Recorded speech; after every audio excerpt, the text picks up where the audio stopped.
Hola a todos, este es mi primer video en el cual les voy a narrar dos historias de Edgar Allan Poe, narraciones extraordinarias. El primero será el retrato Oval y la otra Silencio. Comencemos con el retrato Oval. El castillo en el cual mi criado se le había ocurrido penetrar a la fuerza en vez de permitirme, malhadadamente herido como estaba, de pasar una noche al ras, era uno de esos edificios mezcla de grandeza y de melancolía que durante tanto tiempo levantaron sus altivas frentes en medio de los Apeninos, tanto en la realidad como en la imaginación de Mr. Ratchet. Según toda apariencia, el castillo había sido recientemente abandonado, aunque temporariamente. Nos instalamos en una de las habitaciones más pequeñas y menos suntuosamente amuebladas.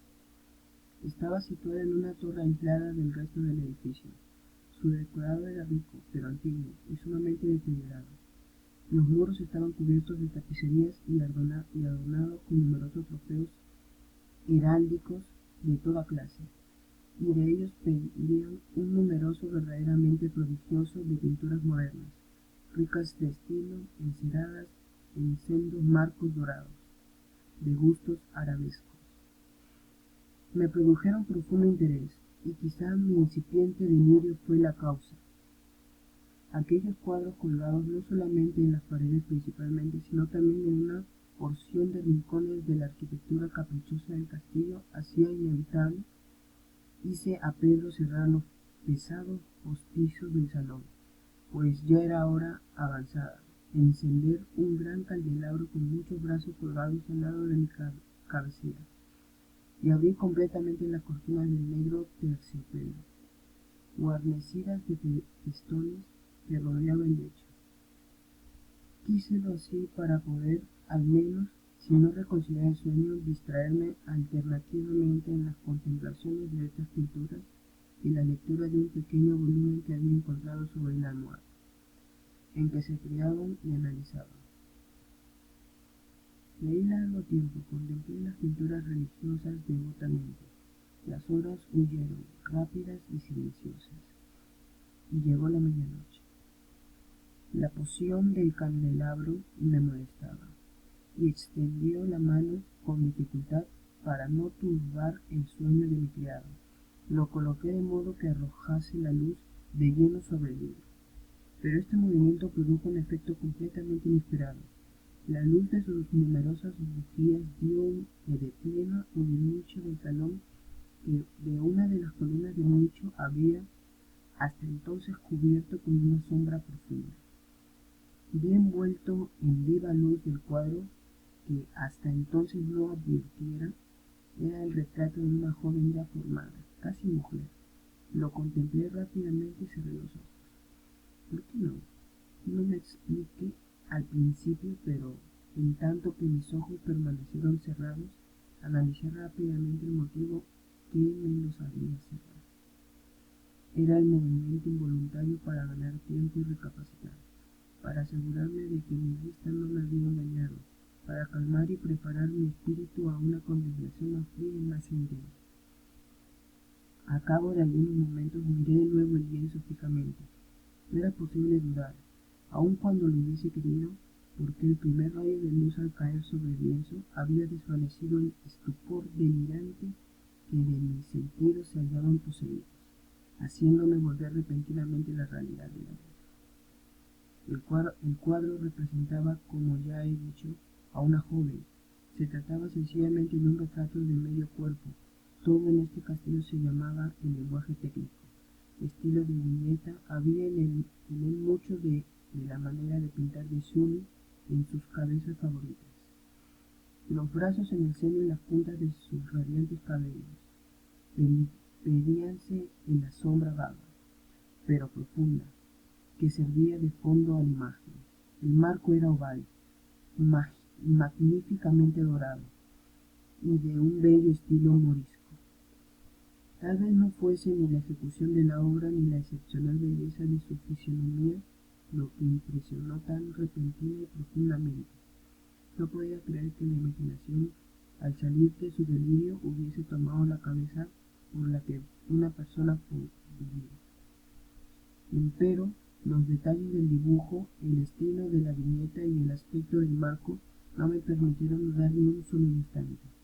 Abismado en estas reflexiones, permanecí una hora entera con los ojos fijos en el retrato. Aquella inexplicable expresión de realidad y vida al que al principio me hiciera estremecer, acabó por subyugarme. Lleno de terror y respeto, volví el candelabro a su primera posición, y habiendo así apartado de mi vista la causa de mi profunda asignación, me apoderé ansiosamente del volumen que contenía la historia y descripciones de los cuadros. Busqué inmediatamente el número correspondiente al que marcaba el retrato oval, y leí la extraña y singular historia siguiente. Era una joven de peregrinaje belleza, tan graciosa como amable, que en mal hora amó al pintor y se desposó con él. Él tenía un carácter apasionado, estudioso y austero, y había puesto en él el arte de sus amores. Ella, joven, de rarísima belleza, toda su luz y sonrisas, que la alegría de un cervatillo, amándolo todo, no odiando nada más que el arte, que era su rival, no teniendo más que la paleta, los pinceles y demás instrumentos importunos que le arrebataban el amor de su adorado.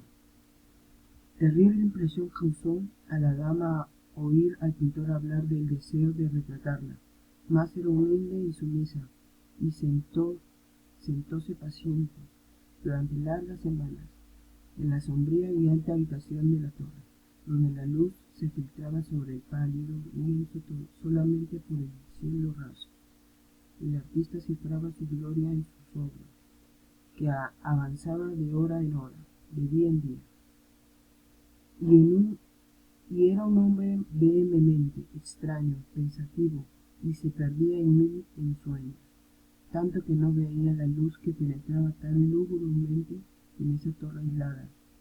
Cesaba la salud y los encantos de su mujer, que se consumía para todos excepto para él. Ella, no obstante, sonreía más y más, porque veía que el pintor, que disfrutaba de gran fama, experimentaba un vivo y ardiente placer de su tarea, y trabajaba noche y día para trasladar el lienzo a la imagen, de la que tanto amaba, la cual de día en día tornábase más débil y desanimada. Y en verdad, los que contemplaban el retrato comentaban en voz baja su semejanza maravillosa, prueba palpante del genio del pintor, y del profundo amor que su modelo le inspiraba.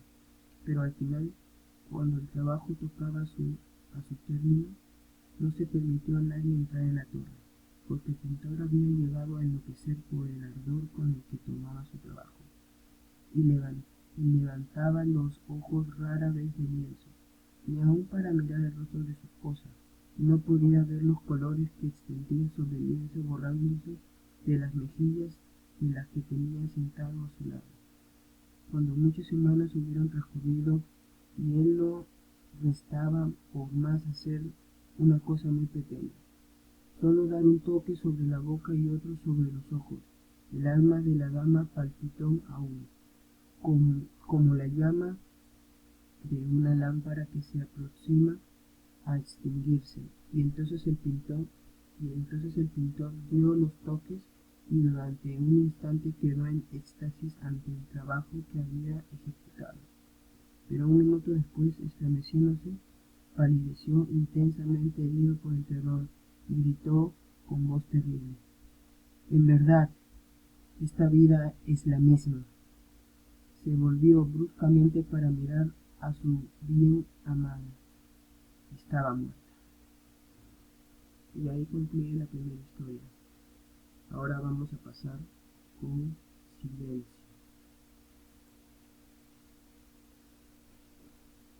«Escúchame», dijo el demonio, apoyando la mano de mi cabeza. «La región de la que hablo es una lúgubre región de Libia, a orillas del río Zaire, y allá no hay ni calma ni silencio. Las aguas del río están teñidas de un matiz azafrano y enfermizo. No fluye hacia el mar, sino que palpita por siempre bajo el ojo purpúreo del sol, con movimientos tumultuosos y convulsivos.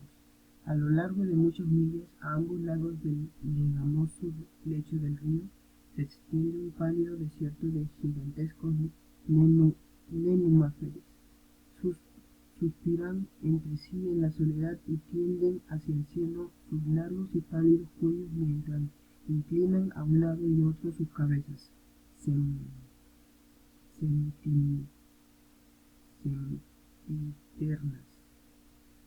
y un rumbo indistinto se levantaba entre ellos, como el correr del agua subterránea, y suspiran entre sí. Pero su reino tiene un límite, el límite de la oscuridad, horrible majestuosa floresta. Allí, como las olas del Ébrades, la maleza se agita continuamente, pero ningún viento surca el cielo, y los altos árboles primitivos oscilan internamente de un lado a otro con un potente resonar, y de sus altas copas se filtra gota a gota el rocío eterno, y en sus raíces se retorcen en un inquieto sueño extrañas flores venenosas, y en lo alto, con un agudo sonido susurrante, las nubes grises corren por siempre hacia el oeste, hasta rodear la catarata sobre las ínfimas paredes del horizonte. Pero ningún viento surca el cielo, y en las orillas del río Zaire no hay ni calma ni silencio. Era de noche y llovía, y al caer era la lluvia, pero después de caída era sangre, y yo estaba en la misma entre los dos néufares, y la lluvia caía en mi cabeza, y los néufares suspiraban entre sí en la soledad de su desolación.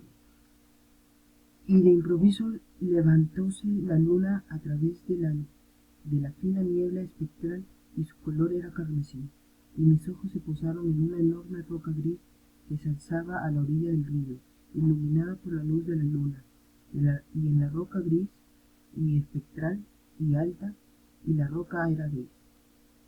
En su faz había caracteres grabados en la piedra, y yo anduve por la marisma de néufares hasta acercarme a la orilla, para leer los caracteres en la piedra, pero no pude descifrarlos, y me volví a la marisma cuando la luna brilló con un rojo más intenso, y al volverme y mirar otra vez hacia la roca y los caracteres, vi que los caracteres decían desolación.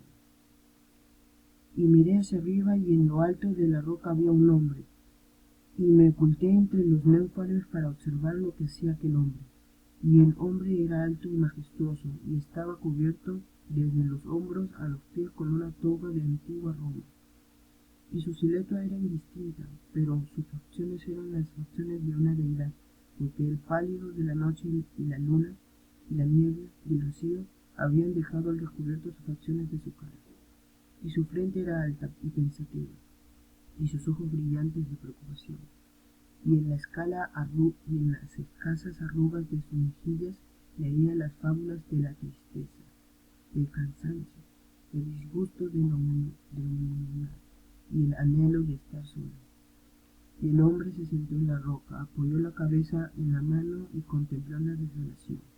Miró los inquietos matorrales y los altos árboles primitivos, y más arriba del susurrante cielo y la luna carmesí, yo me mantuve el abrigo de los néufames observando las acciones de aquel hombre, y el hombre tembló en la soledad porque la noche transcurría y él continuaba sentado en la roca.